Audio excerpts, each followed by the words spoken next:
Athletic প্রশিক্ষণের সময়কাল সংবেদনশীলতা সমস্যা এবং পুনরুদ্ধারের দ্বারা প্রভাবিত হয়। আজ আমরা প্রশিক্ষণের সহনশীলতা কিভাবে উন্নত করা যায় সে সম্পর্কে কথা বলবো। আমি তোমাকে বলেছিলাম শুরু থেকে প্রশিক্ষণ শুরু করতে, কিন্তু 3 মিনিট পরে তোমার শক্তি ফুরিয়ে গেল। তুমি ভেবেছিলে তুমি ঠিক আছো, কিন্তু 3 মিনিট পরে তোমার পেশি ব্যথা এবং শক্ত হয়ে যেতে শুরু করে। তারা মোটেও আদেশ মানতে চাইছিল না। তুমি ম্যারাথনে লড়াই করতে চেয়েছিলে, কিন্তু তোমার স্ট্যামিনার অভাব ছিল। সত্যি বলতে এটা খুবই হতাশাজনক। আজ আমরা প্রশিক্ষণের সহনশীলতা উন্নত করার একটি চাবিকাঠি সম্পর্কে কথা বলবো, সৌন্দর্যের উপাদান। সৌন্দর্যের কার্যকারিতা বুঝতে আমাদের পেশি কাজের সবচেয়ে মৌলিক যুক্তি দিয়ে শুরু করতে হবে। আমাদের পেশিগুলি শক্তিশালীভাবে সংকোচন করতে পারে এবং সম্পূর্ণরূপে শিথিল হতে পারে একটি অত্যাধুনিক আয়ন ভারসাম্য ব্যবস্থার জন্য। ধন্যবাদ। মেই একটি রিসেট সিগন্যাল এবং ট্র্যাঙ্কুলাইজার হিসেবে কাজ করে, যা পেশিগুলিকে শিথিল করার জন্য এবং পরবর্তী সংকোচনের জন্য প্রস্তুত করার জন্য দায়ী। যখন আমরা ব্যায়াম করি তখন স্নায়ু পেশি সংকোচনের নির্দেশ দেয়। এই প্রক্রিয়াটি শক্তির ভিত্তি। কোষের ভিতরে এবং বাইরে সোডিয়াম মিথাইল আয়নের দ্রুত বিনিময়। মেই হল মূল ফ্যাক্টর যা এই শক্তি পাম্পের স্বাভাবিক কার্যক্রম বজায় রাখে। যদি মেই এর অভাব থাকে তবে এটি একটি ফুটো ব্যাটারির মতো,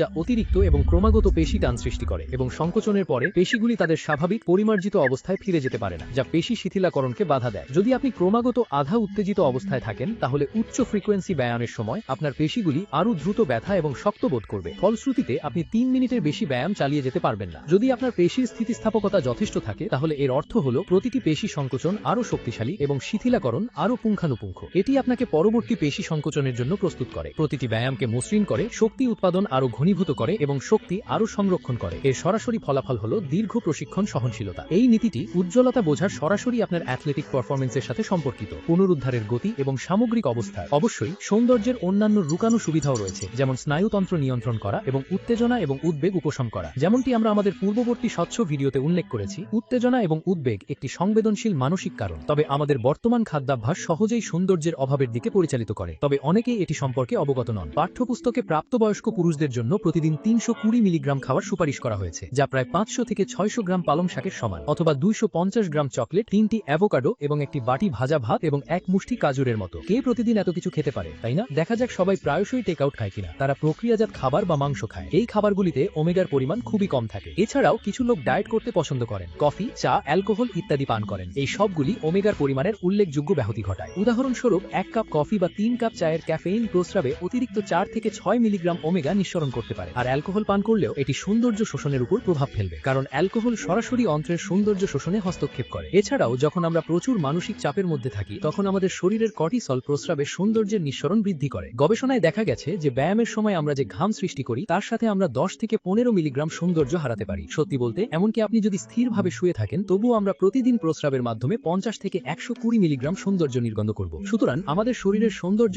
আসলে প্রতিদিন প্রচুর পরিমাণে নষ্ট হয়। যদি আপনি প্রশিক্ষণের সময় সহজেই ক্লান্ত হয়ে যান এবং আপনার পেশিগুলি সহজেই টান টান হয়ে যায়, শক্ত হয়ে যায়, এমনকি খিঁচুনি, বা আপনি সহজেই চাপের মধ্যে থাকেন, সৌন্দর্যের অভাব নির্দেশ করতে পারে। যদি আপনি অল্প পানি পান করেন এবং প্রচুর তরল হারাচ্ছেন এবং ইতিমধ্যেই সৌন্দর্যের ঘাটতির লক্ষণ দেখা যায়, তাহলে আপনার সৌন্দর্য দ্রুত পূরণ করার জন্য সৌন্দর্য পরিপূরক ব্যবহার করার কথা বিবেচনা করা উচিত। সৌন্দর্য পরিপূরক খুবই সাধারণ, কিন্তু শিল্পটি জটিল এবং এর অনেক ধরন রয়েছে। তাহলে আপনি কিভাবে বেছে নেবেন? আমি কিছু সাধারণ উপাদান এবং বৈশিষ্ট্য সংক্ষিপ্ত করেছি। অতএব সৌন্দর্য পরিপূরক নির্বাচনের সময় আমরা কেবল বিষয়বস্তু নয় বরং নির্দিষ্ট উপাদান এবং প্রকারগুলিও দেখতে পারি। এই শিল্পের সবচেয়ে প্রধান সমস্যা হলো ডোজ ট্র্যাপ। অনেক ব্র্যান্ড খরচ নিয়ন্ত্রণ করে সৌন্দর্য পণ্যের মোট পরিমাণ বাড়ানোর জন্য, উৎপাদন ত্বরান্বিত করার জন্য প্রচুর পরিমাণে সস্তা কিন্তু কম শোষণযোগ্য অক্সিডাইজ সৌন্দর্য পণ্য এবং কি কার্বনেটেড সৌন্দর্য পণ্য ব্যবহার করে এবং তারপর হেপারিনাইজড সৌন্দর্য পণ্যের মতো সামান্য ভালো সৌন্দর্য পণ্য মিশিয়ে উপাদান তালিকার শীর্ষে রাখে। আপনি হয়তো ভাবছেন 300 মিলিগ্রাম খেয়েছেন, কিন্তু বাস্তবে শরীর আসলে যে পরিমাণ শোষণ এবং ব্যবহার করতে পারে তা 1%-এরও কম হতে পারে। এই পরিমাণ ডায়রিয়া হতে পারে। সুতরাং প্রত্যেককে অক্সিডাইজড সৌন্দর্য পরিপূরক নির্বাচন করার সময় তাদের মধ্যে পার্থক্য করতে হবে। সস্তা, দুর্বল শোষণ, ডায়রিয়ার ঝুঁকি, সরাসরি নির্মূলন। সিট্রিক অ্যাসিডের শোষণের হার ভালো, কিন্তু মূলত কোষ্ঠকাঠিন্য দূর করার জন্য ব্যবহৃত হয়। থ্রিওনিন মূলত মস্তিষ্কের উপর কাজ করে। যারা ব্যাটারির আয়ু উন্নত করতে চান তাদের জন্য উপযুক্ত নয়। ডাউনডোনের শোষণের হার ভালো, কিন্তু কিছু লোকের মধ্যে স্নায়বিক উত্তেজনা এবং অনিদ্রা হতে পারে। হেপাটিক অ্যাসিডের সাথে বাধা পড়ে, তাই এটি ভালোভাবে শোষিত হয় এবং মৃদু। এর মূল কাজ হলো স্নায়ু রিল্যাক্স করা এবং পেশিগুলিকে গভীরভাবে পুনরুদ্ধার করা, কারণ আমরা যা চাই তা হলো ব্যাটারির আয়ু বাড়ানো। সুতরাং নির্বাচন করার সময় আমাদের সঠিকটি বেছে নিতে হবে। বিশুদ্ধ